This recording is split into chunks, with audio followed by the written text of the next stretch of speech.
কষ্ট হচ্ছে। আমাদের আমাদের মহারাজ বিজ্ঞানের উপর ভরসা রাখতে না পেরে শুধুমাত্র রাজপণ্ডিত আর ওই মন্ত্রীর কথায় সেই ধর্মের হাঁড়ি কাঠেই মাথা গলালেন।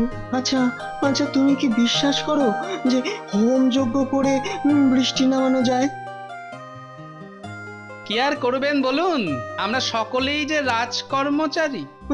তবুও তো আমি বিজ্ঞানী, তাই মহারাজের এই অপব্যয়টা কিছুতেই মেনে নিতে পারছি না। আচ্ছা আচ্ছা, তুমি বলো গোপাল, যজ্ঞের হুজুগে জলের মতো যে টাকা খরচ হচ্ছে, সেই টাকায় কত ভালো কিছু করা যেত। হ্যাঁ, আরে বাবা, আমি তো বলেছিলাম যে যে বৃষ্টির জন্য কয়েকটা দিন অপেক্ষা করতে, তা না।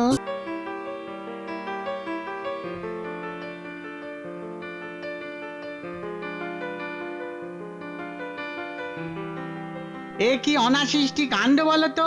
শ্রাবণ মাস শেষ হতে চললো, এখনো আকাশ ভেঙে জমিয়ে বৃষ্টি নামলেনি।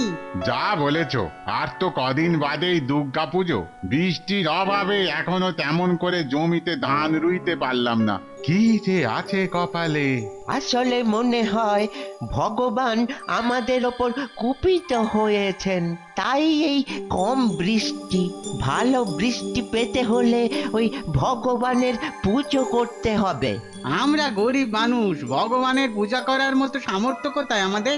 আমি বলি কি, সকলে মিলে চলো মহারাজের কাছে চলো। তিনি দয়ালু মানুষ, এই বিপদে তিনি নিশ্চয়ই কিছু একটা করবেন।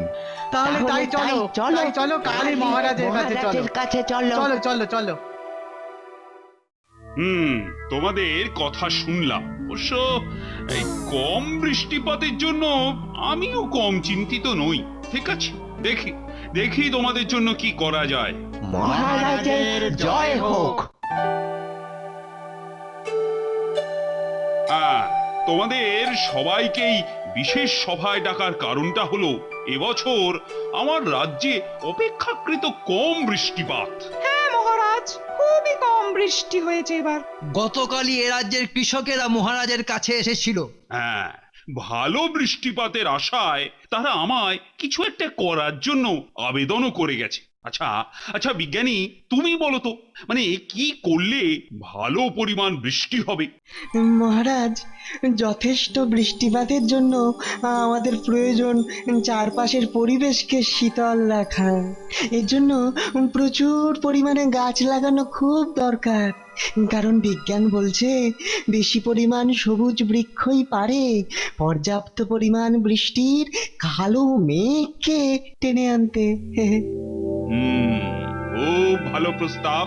মন্ত্রী মন্ত্রী তাহলে কাল থেকেই ওই বৃক্ষরোপণের ব্যবস্থা শুরু করো। হ্যাঁ, মহারাজের আদেশ শিরোধার্য, কিন্তু মহারাজ অপরাধ না নিলে বলি যে এ সেই গাছে কাঁঠাল গোঁপে তেলের মতো গল্প হয়ে গেল না। বিজ্ঞানীর কথা মতো এখন গাছ পুঁতলে সেই গাছ যখন বড় হয়ে বৃক্ষ হবে তখন বৃষ্টি হবে, কিন্তু এ বছরটা কি করে বৃষ্টি হবে সেটা তো বলতে পারলো না। বাতাসের গতি প্রকৃতি আর আকাশে আংশিক কালো মেঘের আনাগোনা দেখে অনুমান করা যায় যে আগামী ৮-১০ দিনের মধ্যেই যথেষ্ট বৃষ্টি নামবে। আবার অনুমান? তুমি কেমন বিজ্ঞানী হে? হ্যাঁ, শুধু পরিকল্পনা আর অনুমান। বৃষ্টি কবে হবে সেটা বলতে পারো না? হ্যাঁ, আচ্ছা কি করে বলবে? বৃষ্টি তো আর ছেলের হাতের মোয়া নয় যে হাত ঘুরিয়ে আই বৃষ্টি ঝেপে ধান দেব মেপে বলে ছড়া কাটলেই আকাশ থেকে ছচ্ছর করে বৃষ্টির জল ঝরে পড়বে। তুমি চুপ করো। একটা গভীর বিষয় নিয়ে আলোচনা হচ্ছে, তার মধ্যে ফুট করে ফুট কাটা। মহারাজ, আপনি গোপালকে এই সমস্যার সময় ভাড়ামি করতে বারণ করুন। এই গোপাল, তুমি এখন তোমার মুখটা বন্ধ রাখো তো। যথা আজ্ঞা। এই মুখে কুলুপ দিলাম, কিন্তু কানটা খোলা রাখলাম। মহারাজ, এসব বৃষ্টি ফৃষ্টি হবে কি হবে না এসব ব্যাপারে আমাদের রাজ জ্যোতিষী মশাই বলতে পারতেন, কিন্তু উনি তো মাসখানেকের জন্য হরিদ্বারে গেছেন কোনো এক প্রসিদ্ধ জ্যোতিষীর কাছে জ্যোতিষ চর্চা করতে। সেটাই তো হয়েছে মুশকিল। জ্যোতিষী থাকলে না হয় গণনা টননা করে বলে ফেলতো। চিন্তা নেই মহারাজ, আমাদের সভায় আরো একজন মহাজ্ঞানী জ্যোতিষ শাস্ত্রে পণ্ডিত আছেন, আমাদের পণ্ডিত মশাই। বলো কি আমাদের পণ্ডিত মশাই? হ্যাঁ, তবে আর বলছি কি, জ্যোতিষ শাস্ত্রে উনি কারো থেকে কম যান না। যতদিন জ্যোতিষী মশাই না ফিরছেন ততদিন এ ব্যাপারে উনি সামনে নিতে পারবেন। বেশ বেশ, তাহলে পণ্ডিত তুমি বলো এই সমস্যার কি সমাধান? শাস্ত্রে বলেছে ভগবান আর ধরিত্রী দেবী কুপিত হলেই এমনটা হয়, অতিবৃষ্টি অনাবৃষ্টি এইসব আর কি। তাই আমার প্রস্তাব, একটা বড় করে পুজো পাঠের ব্যবস্থা করুন, খুব বড় করে হোম যজ্ঞ। তাতে করে বৃষ্টি নামবে? নামবে কি মহারাজ, আমি শাস্ত্রজ্ঞ পণ্ডিত, আমি হলফ করে বলতে পারি এটাই হলো ঈশ্বরকে তুষ্ট করে বৃষ্টি আনার একমাত্র উপায়। ঠিক আছে, তাহলে তাহলে তার ব্যবস্থাই করো। এতে কিন্তু খরচা অনেক। না না, খরচের জন্য চিন্তা করতে হবে না, তুমি তুমি ফর্দ তৈরি করো করো। তাহলে তো মন্ত্রী মশাইয়ের সঙ্গে ফর্দ নিয়ে একবার বসতে হয়। বসো, তবে মনে রেখো হোমযজ্ঞ শেষ হবার সাথে সাথেই বৃষ্টি যেন নামে। নামবে তো অবশ্যই, হয়তো এমনও হতে পারে যে যজ্ঞ শেষ হওয়ার সাথে সাথেই বৃষ্টি নামলো। পুরাকালে মুনি ঋষিদের আমলে তো এমনটাই হতো। বেটা এমন ভাব দেখাচ্ছে ওই যেন পুরাকালের মুনি ঋষি। চুপ চুপ, শুনতে পাবে। পেলে পাবে, আমি কি ওদের ভয় করি নাকি? বলো কি ফর্দ বানালে, এই যে পড়ে শোনাও। চাল 100 মণ, ধুতি 50টা, শাড়ি 50টা, হোমের ঘি 10 মণ, এছাড়া তিল, হরিতকি, মিষ্টান্ন, ও হ্যাঁ গামছা 25টা। ঠিক হয়েছে মন্ত্রী মশাই? তোমার মাথা আর আমার মুন্ডু হয়েছে। আরে বাবা, কতদিন বাদে রাজবাড়িতে যজ্ঞ হবে, আর এমন ফর্দ করে আনলে যেন গরিবের ঘরে কার্তিক পূজা হচ্ছে। বাড়াও বাড়াও, ফর্দ বাড়াও। চাল করো 300 মণ, ধুতি শাড়ি 200টা করে, আর হোমের ঘি করো 30 মণ। 30 মণ? হ্যাঁ 30 মণ। এর মধ্যে অর্ধেক দোকানিকে বিক্রি করে দেবো। সে করুন, ক্ষতি নেই, কিন্তু এতে আমার লাভ। লাভ? মনে রাখবে, যজ্ঞের ডামাডোলে মহারাজের মাথায় হাত বুলিয়ে যা কিছু কামিয়ে নেওয়া যাবে তার ভাগ হবে আধা আধি। কি রাজি তো? রাজি মানে খুব রাজি। সামনে পুজো আসছে, এই সময় নেপো সেজে যতটা দই মেরে দেওয়া যায় আর কি। আচ্ছা একটা কথা বলো তো, যজ্ঞ করে সত্যিই কি তুমি বৃষ্টি নামাতে পারবে? আমি তো সবাই তোমাকে জ্যোতিষ শাস্ত্রে মহাপণ্ডিত পণ্ডিত বলে কায়দা দেখালাম। খেপেছেন? আমি কি মুনি ঋষিদের মতো অত মন্ত্র জানি নাকি? তাহলে তো ঘোর সমস্যা। বৃষ্টি না নামলে মহারাজ কিন্তু তোমায় ছেড়ে কথা বলবেন না। জানি তো। সর্বনাশ, তাহলে এত বড় ঝুঁকিটা তুমি নিচ্ছ কেন? ওই যে বিজ্ঞানীর কথার উপরে ভিত্তি করে, বিজ্ঞানী কি বলেছে মনে নেই? আগামী 8-10 দিনের মধ্যেই যথেষ্ট বৃষ্টি নামবে। আমি তাই স্থির করেছি যজ্ঞের আয়োজন আর দিনক্ষণ স্থির করতে করতেই 6-7 দিন লাগিয়ে দেবো। তারপর যজ্ঞ শেষ হতে হতে আরো 2-3 দিন, মানে গিয়ে দাঁড়ালো ওই 8-10 দিন। হ্যাঁ, এমনও তো হতে পারে যে সকলে দেখলো যজ্ঞ শেষ হলো আর ঝমঝমিয়ে বৃষ্টি এলো। কেমন? আহা কি মতলব! ঝড়ে বক মরলো আর ফকিরের কেরামতি বাড়লো। সাবাস রাজপণ্ডিত, সাবাস। আমার আমার নেপো চাঁদের। কি বুদ্ধি, কি বুদ্ধি! তা নেপো সেজে দই যদি মারতে হয় তাহলে ফর্দে আর একটা জিনিস যোগ করো। কি? 1000 স্বর্ণ মুদ্রা। 1000 স্বর্ণ মুদ্রা? দুজনে পকেটে পুরবা। বলো কি 1000 স্বর্ণ মুদ্রা? আগে হ্যাঁ মহারাজ। তা যজ্ঞে এতগুলো স্বর্ণ মুদ্রা কি কাজে লাগবে? একবার করে ওম ধুমায়িত নমঃ বলে একটা একটা করে স্বর্ণ মুদ্রা যজ্ঞের আগুনে ফেলতে হবে। স্বর্ণ মুদ্রা আগুনে পুড়ে ছাই হয়ে যাবে ঠিকই, কিন্তু সৃষ্টি করবে ধোঁয়া। 1000 স্বর্ণ মুদ্রার সম্মিলিত সোনালী ধোঁয়া গিয়ে ঢেকে ফেলবে সোনার বরণ সূর্যকে। সারা আকাশ ঢেকে যাবে কালো অন্ধকারে, আর তখনই শুরু হবে শ্রাবণের বাড়ি ধারা। আহা রাজপণ্ডিত, কি গভীর তোমার শাস্ত্র জ্ঞান। আচ্ছা আচ্ছা, কবে শুরু করবে তাহলে যজ্ঞটা? মহারাজ আজ তো সোমবার, সামনের বুধবারের পরের বুধবার যজ্ঞ শুরু হবে। যজ্ঞ চলবে 2 দিন ধরে। তাহলে মন্ত্রী, যজ্ঞের কথা ঘোষণা করে সারা রাজ্যে ঢেনা পিটিয়ে দাও। হ্যাঁ, প্রজারা সবাই যেন দেখতে আসে এই যজ্ঞ, যেন বুঝতে পারে তাদের মঙ্গলের জন্য এই রাজা কতখানি করতে পারে। জয় মহারাজ কৃষ্ণচন্দ্রের জয়। শোনো, আমি 1000 নকল স্বর্ণ মুদ্রা বানাতে দিয়েছি। ঠিক সময় ওটা চলে যাবে তোমার বাড়ি। যজ্ঞের দিন খুব সাবধানে ওগুলো থলিতে ভরে যজ্ঞস্থলে নিয়ে সুকৌশলে আসলের সাথে পাল্টাপাল্টি করে নেবে, বুঝেছো? বুঝেছি। নকল স্বর্ণ মুদ্রা যজ্ঞের আগুনে পুড়ে ছাই হবে, আর আসলগুলো আসবে আমাদের ট্যাঁকে। সামনের দুর্গাপুজোটা বেশ ভালোই কাটবে আমাদের। যা বলেছেন সবই আপনার বুদ্ধি। তবে যজ্ঞস্থলের হাত ছাপায়ের কাজটা কিন্তু খুব সাবধানে সারতে হবে। মনে রাখবে, ওই পেট মোটা গোপাল কিন্তু আশেপাশেই থাকবে।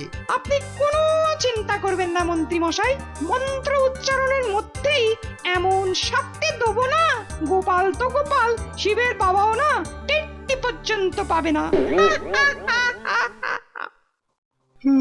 জানো গোপাল, আমার না খুব কষ্ট হচ্ছে। আমাদের আমাদের মহারাজ বিজ্ঞানের উপর ভরসা রাখতে না পেরে শুধুমাত্র রাজপণ্ডিত আর ওই মন্ত্রীর কথায় সেই ধর্মের হাড়ি কাঠেই মাথা গলালেন। আচ্ছা আচ্ছা, তুমি কি বিশ্বাস করো যে হোম যজ্ঞ করে বৃষ্টি নামানো যায়? কি আর করবেন বলুন, আমরা সকলেই যে রাজকর্মচারী।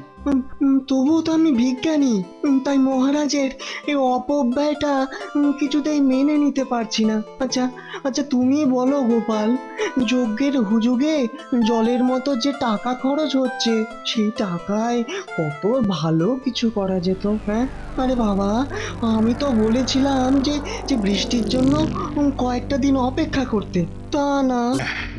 রাজপণ্ডিত, তাহলে শুরু করো। হ্যাঁ হ্যাঁ মহারাজ, শুভ সময় আসন্ন, এইবার শুরু করব। মহারাজ, স্বর্ণমুদ্রা। এই নাও, পুরো 1000 আছে এতে। মহারাজ, আপনি হয়তো জানেন যে সোনা অথবা রত্নকে প্রথমে শুদ্ধ করে নিতে হয়। হ্যাঁ হ্যাঁ, সে তো জানি। তাহলে তো আমার একটি ঘর লাগবে মহারাজ, যে ঘরে বসে আমি নিরিবিলিতে এই স্বর্ণ মুদ্রাগুলিকে শোধন করে নিতে পারি। ঠিক আছে, তুমি আমার শয়নকক্ষে যাও, নিরিবিলিতে শোধন করে নিয়ে এসো। হ্যাঁ, যাও।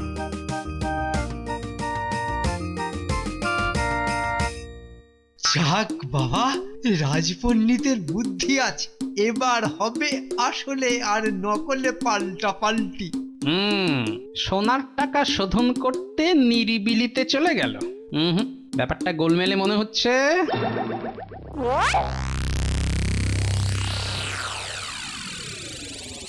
কিরে, কি করতে হবে বুঝতে পেরেছিস তো?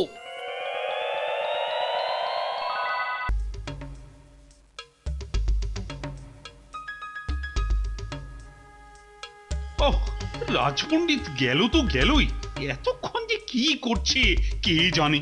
চিন্তা করবেন না মহারাজ, এক্ষুনি এসে পড়বে।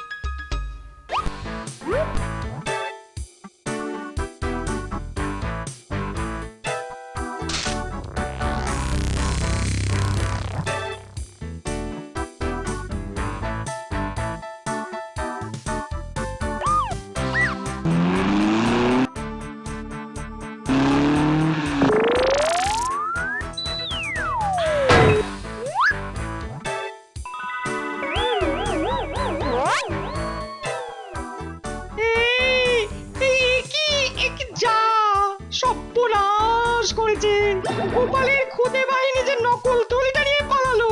হায় হায় হায় হায় হায় হায় হায়, এখন আমি কি করি? চুরি গেছে বলে মহারাজের কাছে নালিশটাও যে করা যাবে না, তাহলে তো কেঁচো করতে সাপ বেরিয়ে পড়বে। হায় হায় হায় হায় হায়।